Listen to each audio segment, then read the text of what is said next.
20-21 ارب آپ لگا رہے ہیں ایک الیکشن کے پروسیس پہ, الیکٹورل پروسیس پوری ایکسرسائز پہ, اور پھر بعد میں الیکشن کمیشن کو بھی تانا دیا جا رہا ہے کہ آپ کو اتنے اختیارات ہم نے الیکشن ایکٹ 2017 کے تحت دیے, تو کیوں نہیں سیاسی جماعتوں نے کبھی اس حوالے سے کوئی ایمفیسس اس پہ رکھا ہو کہ جی الیکٹرانک ووٹنگ سسٹم کی طرف جو ہے وہ آیا جائے؟ پہلی بات تو یہ ہے علینا بی بی جس میں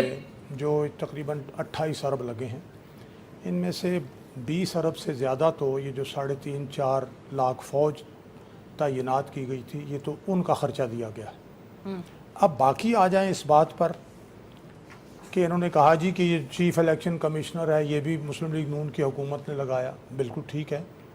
چیف جسٹس بھی جناب نواز شریف نے لگائے تھے, یہ بھی جج نواز شریف صاحب کے ہاتھ کے بنے, چیف آف آرمی اسٹاف, میں نے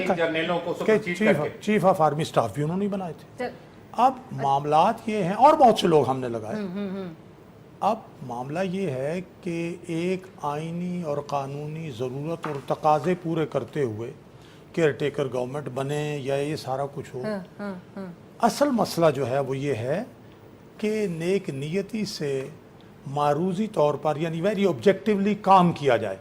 جب کام کوئی معروضی طور پر کرتا ہے آپ یقین جانے کوئی انگلی نہیں. میں سر لیکن سیاسی جماعتوں نے چونکہ پروبیبلٹی آف ایرر جو ہے الیکٹرانک ووٹنگ مشین میکنزم کی طرف اگر ہم آتے ہیں اس میں کم ہو جاتا ہے. یہ پشاور میں سنیں پشاور میں جو سب سے زیادہ کسی جماعت کی جانب سے کبھی دو باتیں